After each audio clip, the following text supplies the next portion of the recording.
너네보다 내가 좀 낫지 않겠어? 국어가? 그렇지 않겠어? 근데 문법은 내가 읽겠니 안 읽겠니? 안 읽어요. 그래서 5문제 푸는데 한 1, 2분이면 끝나. 재수없다 생각하지 마. 나는 그래도 선생이잖아.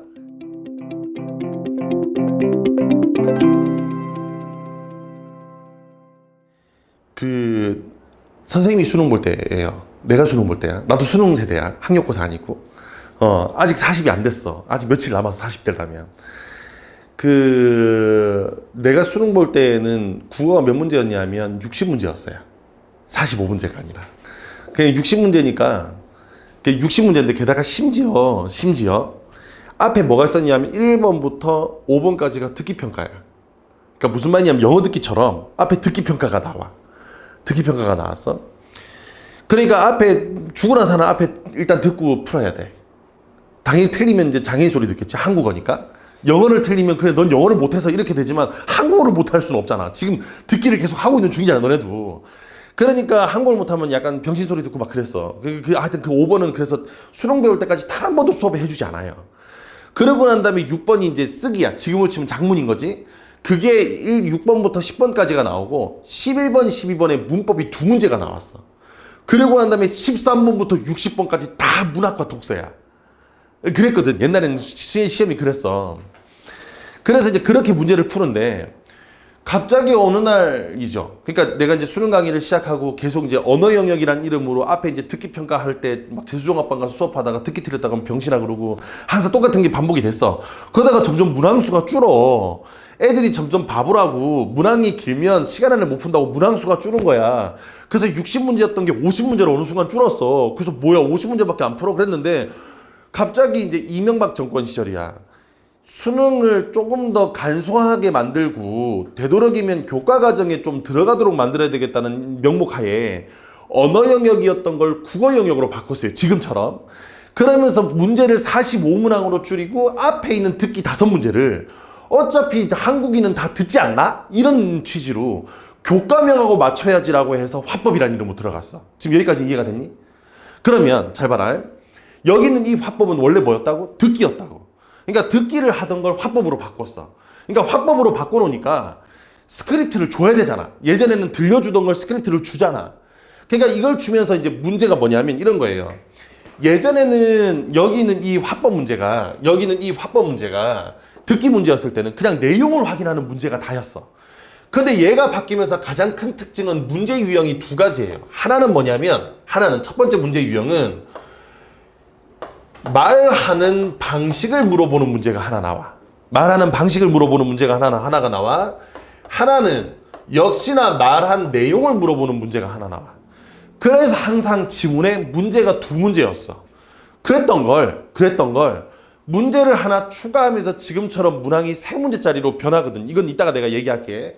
어쨌든 문제는 크게 방식과 내용 2문제가 됩니다. 방식과 내용 2문제가 돼요. 자, 그럼 또 다시 나봐.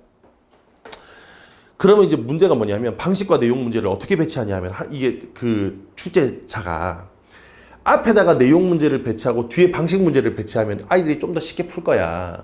그러면 너무 쉽게 풀면 안 되잖아. 시험이란 건 뭘 가져야 되니까? 변별력. 그래서 어떤 꼼수를 쓰기 시작했냐면 지문이 끝나자마자 나오는 첫 번째 문제는 내용 문제가 아니라 무조건 방식 문제를 물어봐요. 그러니까 자, 한 장 살짝 뒤로 볼게.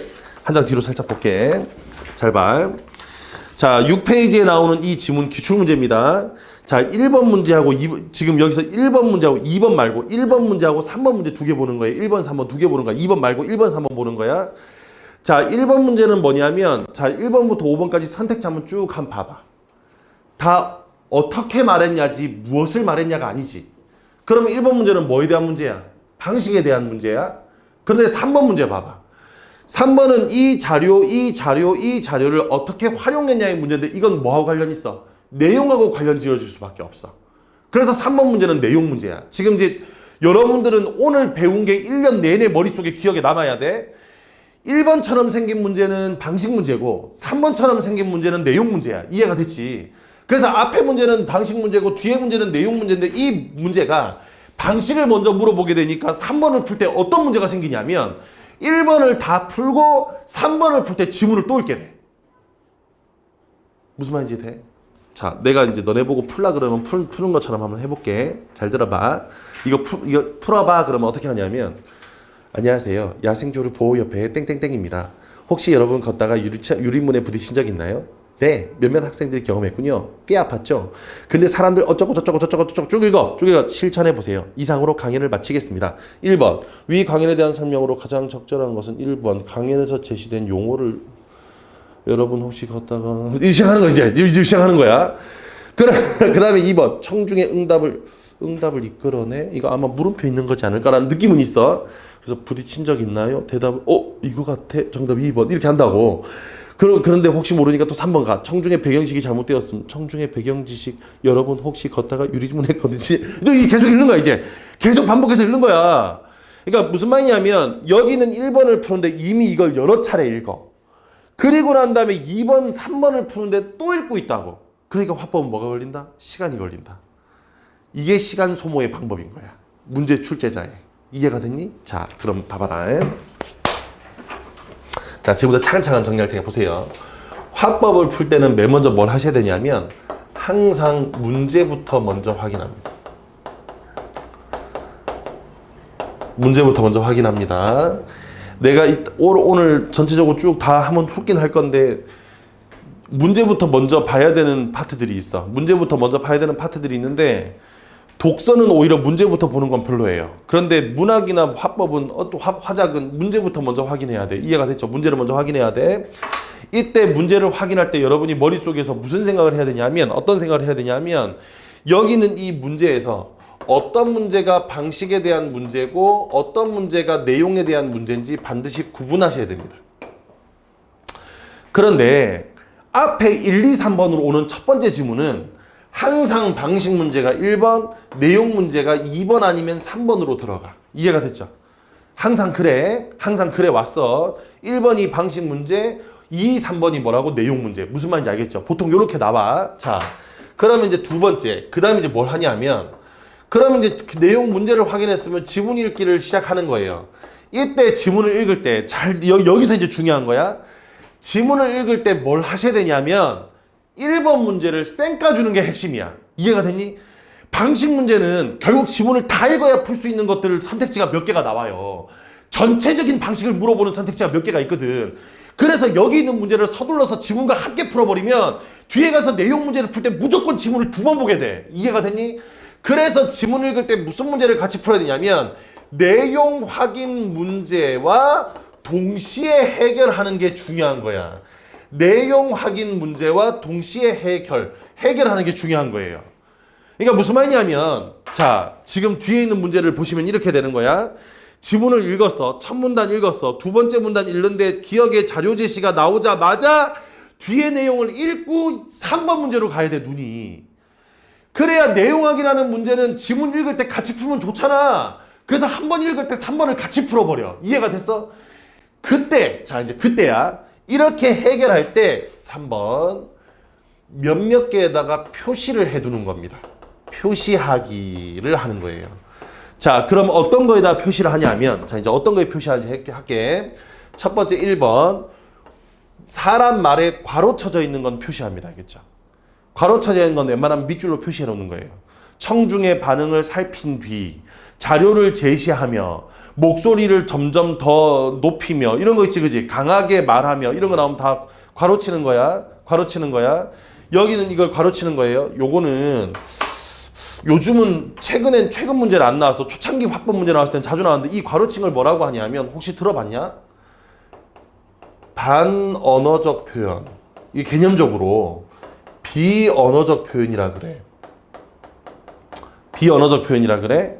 그래서 얘를 다른 말로 뭐라고 하냐면 언어 부수적인 표현이라 그러고 언어 부수적인 표현이라 그러고 얘는 언어 외적인 표현이라 그래. 언어 외적인 표현이라 그래. 이거는 개념적으로 기억을 해두시면 좋아요. 학교 내신 시험에는 간혹 등장하니까. 이해가 됐어? 이거 무슨 말인지 들어본 적 있죠? 반언어적 표현이 뭘까? 뭘 하는 거? 말을 하는데 억양이나 고저 강약을 쓰는 거야. 말 속에 들어있는 거니까 언어 부수되는 표현이야. 근데 언어 외적인 건 지금처럼 내가 하는 동작이나 얼굴 표정 같은 거야. 이건 언어하고 상관없지, 그지? 이런 걸 얘기하는 거야. 그게 괄호 안에 들어가잖아, 보통은. 그래서 얘가 예전에는 뭐까지 나왔냐면 이 괄호친 게 언어 외적인 거냐, 언어 부수적인 거냐, 이걸 구분하는 문제까지 나왔어요. 무슨 말인지 알겠죠? 이건 개념적으로 기억하고 있어야 돼. 자, 여기다 표시한다. 그 다음 두 번째. 물음표나 느낌표 등과 같이 마침표를 제외한 나머지, 뭐, 따옴표 이런 거 있죠. 이런 문장 부호들은 표시하는 겁니다. 물음표, 느낌표, 따옴표 이런 것들은 표시해 두는 거예요. 자, 그 다음 세 번째. 어디다가 또 표시를 하냐면, 이런 거 말고 또 어디다 표시를 하냐면, 도표나 그래프 어떤 자료를 제시할 때 자료가 제시된 구간에다가는 반드시 표시를 해두고 뭐 밑줄을 긋든가 아니면 뭐 괄호를 치든가 표시를 해두고 특히나 여기에 출처가 있는지 확인을 반드시 하셔야 됩니다. 읽으면서. 출처가 있는지를 확인하는 거예요.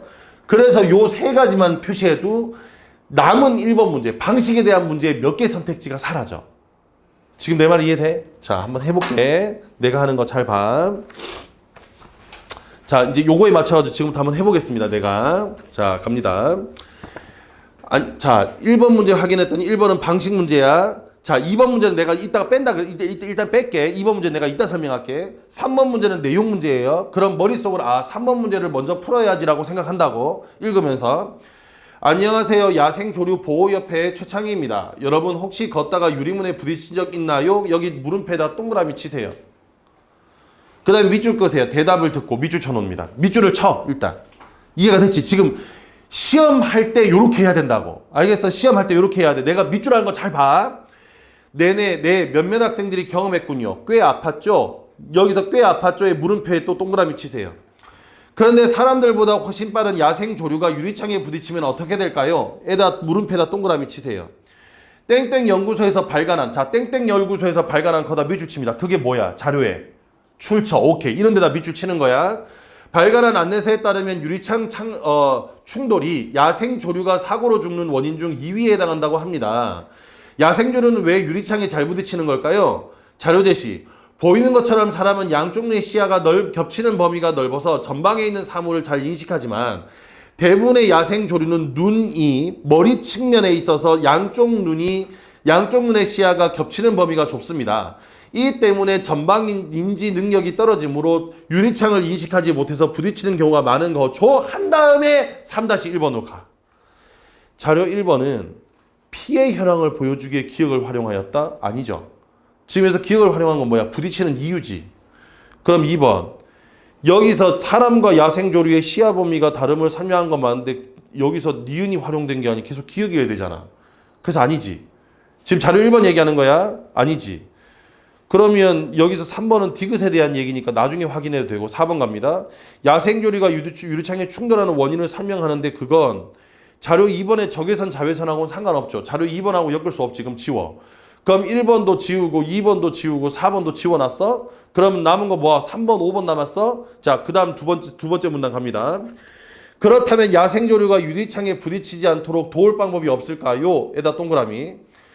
땡땡 연구소의 안내서는 땡땡 연구소의 안내서 거다 밑줄. 계속 출처는 계속 나오고 있어. 그물망 설치나 줄 늘어뜨리기 등의 방법이 소개되어 있습니다. 그중 자외선 반사 테이프를 부딪히는 것은 건물의 미관을 해치지 않으면서도 효과를 볼 수 있는 방법입니다. 사람은 자외선을 볼 수 없다고 과학 시간에 배웠죠? 동그라미 대답을 듣고 밑줄. 다들 잘 알고 있군요. 자료 제시. 보시는 것처럼 대부분의 야생조류는 사람과 달리 우리가 보는 색뿐만 아니라 자외선도 볼 수 있습니다. 이를 이용한 것이 바로 자외선 반사 테이프입니다. 이 테이프를 유리창에 붙이면 야생조류가 테이프에서 반사된 자외선을 보고 그곳에 장애물이 있다고 인식할 수 있지요. 그러면 얼마나 효과가 있을까요? 물음표에 동그라미. 자, 그럼 여기까지 체크한 다음에 니은은 뭐였냐면 결국 야생조류가 자외선 테이프를 놓으면 그것을 볼 수 있는 이유에 대한 설명을 한 거잖아. 그럼 2번 봐. 아니 3번 봐. 3번에 몇 번? 남은 게 지금 3번하고 5번 남았어?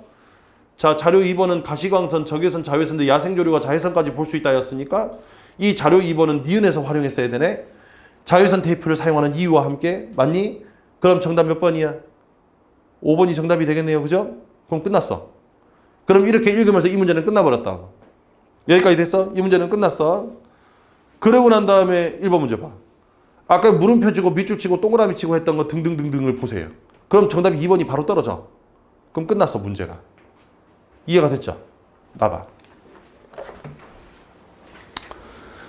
자, 우리는 지금 이제 어쨌든 2등급 쯤이니까 다 2등급, 1등급 맞는 친구들이니까 우리가 수능 때 생각할 건 두 가지잖아. 첫 번째, 남들 틀리는 문제는 틀리면 안 돼. 맞지? 그러니까 화법 이런 건 틀리면 안 되잖아. 이해가 됐죠? 그건 틀리면 안 돼. 근데 더 중요한 건 하나가 있어. 시간의 문제야, 그죠? 시간이 부족하면 안 되잖아. 그럼 시간을 줄여야 돼. 그러면 시간을 단축할 때 가장 좋은 과목이 뭔지 알아? 다 그래. 화법작문이라고. 아니요. 노노. 화법작문은 아니야. 시간을 단축할 수 있는 가장 좋은 과목은 문법과 문학이에요. 시간 단축이 핵심이야, 그게. 그러니까 이를테면 이런 거예요. 나는 여러분들하고 좀 다르지. 어쨌든 고등학교 때 국어 공부를 했는데 그 국어 공부를 해가지고 간 게 국문과야. 그러니까 대학 때 어거지로 국어 공부를 4년 내내 하잖아. 짜증나게. 아침 1교시부터 8교시까지 내내 4년 동안 하게 되잖아. 하다가 졸업하기 전에 어쩌다 보니까 학원 강사가 됐어. 그럼 생각해보면 17살 때부터 내가 지금 39이니까 22년 동안 국어만 한 거야. 아, 물론 뭐 17살 때는 수학도 하고 영어도 했는데 하다 보니까 국어 공부를 22년을 했어. 너네보다 내가 좀 낫지 않겠어, 국어가? 그렇지 않겠어? 그래서 내가 똑같이 모의고사를 보면, 이제 여러분 올해 이제 모의고사를 보면 그 모의고사 보는 날 내가 모의고사 해설 강의를 계속 할 거예요. 그날 바로 해설 강의를 바로 할 건데, 그래서 촬영하고 올리고도 할 건데, 모의고사를 풀면 가끔 우리 재수종합반 가면 애들이 물어봐, 나한테. 선생님 몇 분 걸리시냐고. 그럼 내가 몇 분 정도 걸리냐 하면 재수없다 생각하지 마. 나는 그래도 선생이잖아. 빠르면 40분, 길면 한 50분, 1시간은 안 넘어가. 한 회를 다 푸는데. 작년에 시험이 조금 어려웠지. 작년 시험, 올해 말고, 그냥 얼마 전에 쳤던 거 말고. 작년 시험도 한 4, 5분? 물론 그 중간에 내가 이해를 해야 되는, 왜냐면 나는 해설 강의를 해야 되니까 이해를 해야 되잖아. 답을 맞추는 건 쉬워. 근데 해설을 해야 되니까 좀 더 이해를 해야 돼서 시간을 좀 더 쓰긴 썼는데, 그래도 1시간은 안 썼어. 그럼 이제 그 다음 물어봐. 그럼 1시간을 안 쓰면 시간이 어떻게 배분이 되냐 물어봐, 나한테. 왜냐면 궁금하잖아. 그러고 싶잖아. 이게 어쨌든 한 60분 만에 다 풀고 20분 동안 틀린 문제 다시 한번 확인하고 검토하고 그리고 OMR 카드 당당하게 쓰고 수학 시간에 한숨 자고 이거 얼마나 좋아. 그래서 이제 물어봐, 나한테. 그럼 어떻게 시간을 배분하냐. 화작은 죽어도 10분 이내는 안 돼. 너나 나나 똑같아. 야, 철수하고 영희하고 뭐라고 대화를 했는지 시부를 했는지 알아야 문제를 풀지. 내가 어떻게 알아, 대화 내용을. 철수가 이런 말을 하지 않았을까 하고 그거 다 체크할 수는 없잖아. 그러니까 지문을 읽어야 돼. 근데 문법은 내가 읽겠니 안 읽겠니? 안 읽어요. 그래서 5문제 푸는데 한 1, 2분이면 끝나. 대신에 작년 시험은 시간이 걸린 이유가 11번 때문이었거든. 기출문제 아직 안 풀어봤죠. 작년 수능 11번 문제가 뭐냐면 최소 대립상을 찾는 문제야. 그래서 단어 2개에 의문의 최소 대립상을 일일이 다 찾아가지고 그게 고모인지 중모인지 저모인지를 다 나눠야 되니까 노가다를 해야 되거든. 그래서 그 문제만 1분 넘게 걸렸어. 그러니까 시간이 걸리는데 보통 문법을 내가 몇 분 걸리냐면 1분에서 2분이면 다 풀어. 답이 손 들고 있어. 나다. 이렇게. 이해가 됐니? 그럼 걔를 찍으면 돼. 그럼 다 맞아. 무슨 말인지 알겠죠? 그러고 난 다음에 문학은 15문제가 보통 몇 분 정도 걸리냐면 20분이 안 걸려. 왜냐면 문학은 제목만 확인하면 되거든. 무슨 말인지 알겠니? 평생 이것만 했는데 그것도 못하면 안 되지. 그래서 문학은 진짜 그것만 해. 근데 이게 여러분한테 주는 힌트인 거야. 실제로 수능 시험 와서 문학은 그 정도가 돼야 돼. 어차피 EBS 교재 나오는 거잖아. 아니야? EBS 교재 나오는 거잖아. 그러니까 EBS 교재 나오는 거에 제목만 보자마자 지문을 안 읽어도 대충 어떤 내용으로 흘러가겠다는 걸 알고 있어야 돼. 이해가 됐지? 그래야 시간이 단축이 되거든. 무슨 말인지 알겠니? 그러면 결론이야. 잘 들어봐. 시간을 단축하는 가장 좋은 방법은 지문을 안 읽는 거예요. 근데 지문을 안 읽을 수 있어? 안 되지? 그럼 그 다음 뭐겠어? 지문 읽기에 횟수를 줄이면 돼. 5번 읽을 거 4번 읽고, 4번 읽을 거 3번 읽고, 3번 읽고 2번 읽으면 돼. 잘 봐. 오늘 이 화법 시간에 여러분이 반드시 기억해야 될 주거든요. 시간을 단축함에 있어서 가장 좋은 방법은 첫 번째, 지문 읽기의 횟수를 최대한 줄이는 거야. 그 말은 한 번이면 될 걸 굳이 2번, 3번 읽지 말자. 화법은. 이해가 돼? 화법은 간단한 거잖아. 아니 이 간단한 지문을 두 번, 세 번 읽으면 어떡해. 한 번 읽고 끝내야지. 이해가 됐어? 그러려면 문항 순서를 뭐 해야 돼? 효율적으로 바꿔야 돼. 한 번만 읽도록 효율적으로 바꿔주는 과정이 중요한 거야. 이해가 됐어? 그 다음 두 번째. 그러면 지문 읽기 횟수를 줄이는 두 번째 방법은 문제의 순서를 바꾸는 것도 있지만 어쨌든 고민되는 답, 헷갈리는 답을 줄이는 게 중요한 거야.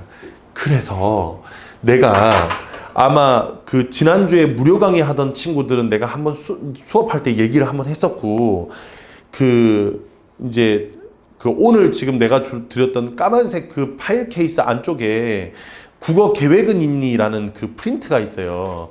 그 국어 계획은 있니라는 그 프린트에 보시면 내가 상세하게 써놨을 거야. 어떻게 국어 공부를 해야 하는 게 좋을 거다. 오답 정리는 어떻게 하고, 그 다음에 문법은 어떻게 공부하고, 독서는 어떻게 공부하고 하는 공부법을 내가 거기다 상세하게 써놨어. 무슨 말인지 알겠죠? 상세하게 썼는데 핵심은, 시간 단축의 핵심은 속도가 아니라 정확도야.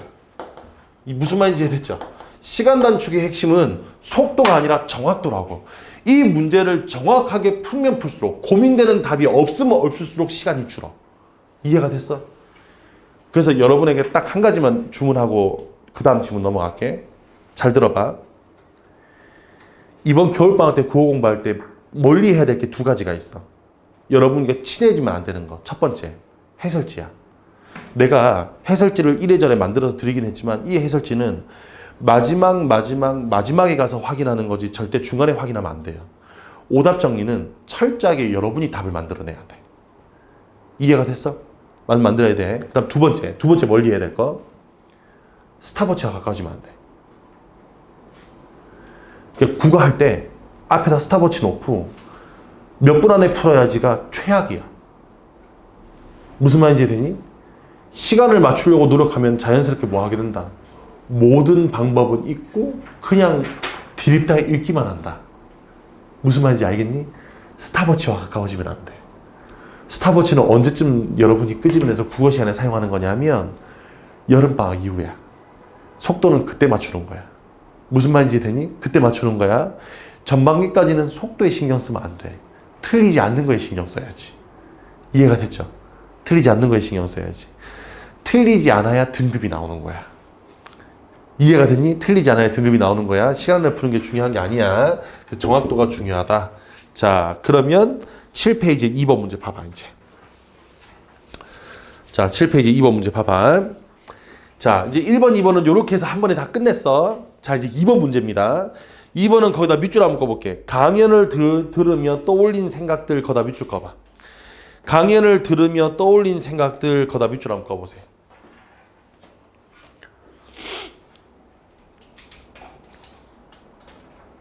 자, 그걸 듣기 전략 평가라고 해. 거기 듣기 전략 평가라는 문제 유형에다가 네오박스 한번 쳐봅니다.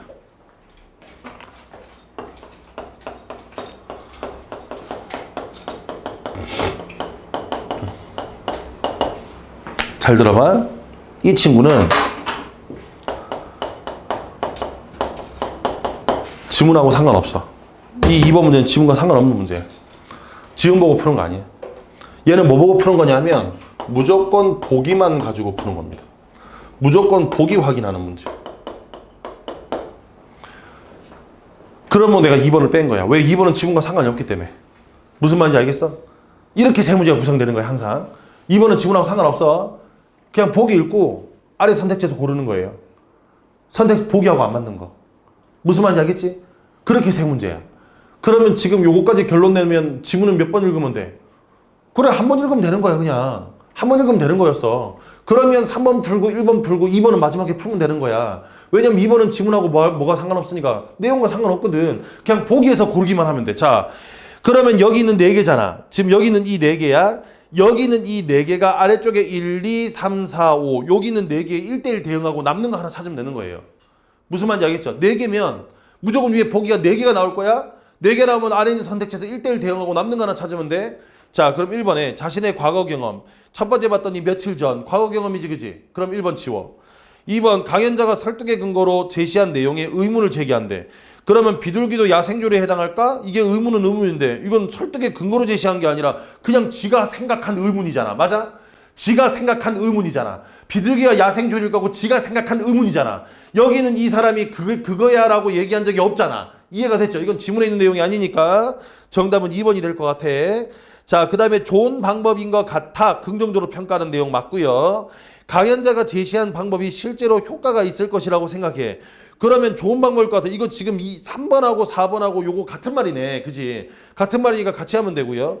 5번에 강연자의 제안에 따라 자신이 실천할 수 있는 있는 방법을 생각한대. 그러면 여기서 유리창에 그을망을 설치하는 것은 나도 할 수 있을 것 같아 라고 실천할 수 있는 방법을 생각하고 있습니다. 맞죠? 그래서 정답은 2번이에요. 됐니? 자, 그럼 뒤로 넘겨.